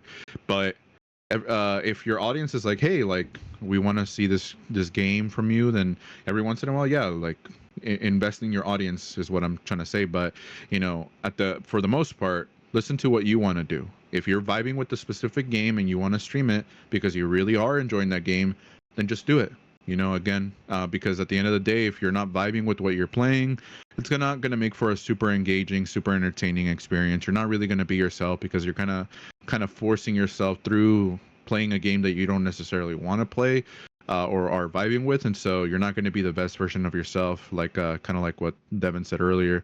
So yeah, just do what it is that you are vibing with, and that's essentially the best thing and most reassuring thing that people have told me about my streams is that, like, we're just kind of there to vibe with you. Whatever game is here, cool. If it's a game that I like, then awesome. That's the cherry on top. But a lot of people, they're mainly just there. If they're frequenters of your stream, they're there for you. And it's nice knowing that. And so just kind of do what it is that you need to do, and that's gonna keep things engaging and entertaining for you and for your audience. When it comes to Team Ultra, I think the biggest piece of advice is, again, just do things your own way. Um, it's good to be inspired, but it's not good to compare. Like, oh, this team has this going on. This team brought on X player or something like that. So I think the best thing that you can do for yourself in that situation, if you are in esports, um, you need to just do what's best for you. Because at the end of the day, you know, playing comparison and comparing yourself to other teams is not going to do you any benefit. And you just really need to do what's best for the people that are part of it and do what's best for the longevity of it. You know what I mean? If you're trying to do a bunch of things all at once, and or only doing specific things because that's going to get you momentary attention, then that's not going to be the best for you and your team long run. So I think the best piece of advice that I've received is just stick to your original vision, expand on it, and just do your own thing. Because again, it's going to create a more unique experience for people. It's going to set you apart from others within the space. And at the end of the day, again, like I said, for longevity's sake, that's the best thing for your brand and for your team. Right on. Right on. All right. So my second last question I'm going to ask is I've been I've been glancing at that Spyro figure in the background, and I was wondering, where did you get that Spyro figure from? Oh, so that it's actually a funny story. That Spyro figure was given to me by a previous friend. Unfortunately, I have to say previous, but no, yeah, previous friend, and so they give it to me for one of my birthdays. But I've always hung on to it because it's here. I'll bring it over here, but it's a really cool figure. It's one of those that like it's kind of detailed. It's really nice. It's a good size, but it's also Oh a yeah. controller holder. You could put a controller here and you could just display it like that. Oh I just have oh a Legend of Zelda one right now, but it's yeah. really cool. Really cool That's display piece. I really like it. actually really cool. Holy crap, that does look really nice. Yeah, super Oh cool. man. Really nice size. Yeah. Oh man. We're pretty much at the end of this podcast, and we are going to go ahead and raid another streamer. And so, before I go ahead and raid anybody today, I do want to ask, how would you rate this podcast on a scale from 1 to 10? Oh, dude, I gave it a 10, man. 11 out of 10 to keep it in brand. 11 out of 10. 11 out of Um, 10. I was saying earlier that, like, just being on this podcast and even several months ago being on 20's podcast really motivated me to just get off my butt and keep on doing my own content and also just revitalize my own podcast as well. I was complimenting earlier when you were out on the way the layout. I was mentioning how previously you just had like the screen grabs and stuff like that, but that you decided that you wanted a more sticking to your branding and create a specific layout for this podcast. And so Yeah. it motivates me to continue to do that. And I'm always I feel honored to be here. And I really wish you nothing but success in future iterations of the podcast. Earlier you mentioned that you had a question that wasn't for me specifically, but it was for another content creator. So hopefully you're able to get in touch with other content creators or other people that you're interested in, Yeah. and continue on the series, and continue to have success with that, man. So thank you so much. I really do appreciate you even considering me for this episode. Yeah, absolutely. And thanks, man, for coming in or for coming on to the podcast. It was really, really fun. I know it was kind of delayed because of my sickness, but hey, it's no big deal though. I mean, it is Yeah, what no it big deal, is. man. Yeah, it is what it is. And so super happy that we were able to go through this podcast this Saturday and just kind of hang out and chill. And so Yeah, yeah. man. Yeah. So maybe it was worth the wait. So yeah. No, yeah, man. I was like, you know what? Regardless of how much I'm gonna have to wait, obviously your health comes first. So I'm Yeah. really happy that you're doing better now. So I absolutely did not mind, regardless of the reason, to postpone it. But yeah, no, it definitely worth the wait. And to anybody watching, whoever Devin brings on next, please make sure to tune in because it's yeah, or watch the VOD. Do you post these on YouTube? Yeah, I know. I think you do, right? Yep, I do. Yeah, so make sure you stay tuned for that as well, for the YouTube post, for not only my episode, check it out, of course, if you missed it, but for future editions of the Get to Know You podcast or previous editions of the Get to Know You podcast. Yeah, absolutely. Thank you so much. All right, guys, we're gonna go ahead and we're gonna raid somebody we haven't raided before. That is gonna be Mr. Jar. Mr. And Jar. yeah, and he's got a funny little PNG tuber happening here with a box. It's I think it's supposed to be like part Minecraft style. I don't really know. And they are playing some competitive Smash. What? Okay, he's got some anime mods happening here. Ooh. Is that like what is that based on? That I don't actually know. But anyway, so in any event, let's go ahead and raid this streamer, and we're gonna go ahead and pull out our popcorn emotes. And so thank you guys for coming in, and you all just have an amazing weekend, and stay tuned for the Sundown series this upcoming Monday at 6 p.m. Eastern time zone. Yes, sir. Thank you, everybody. Really do appreciate it, you guys.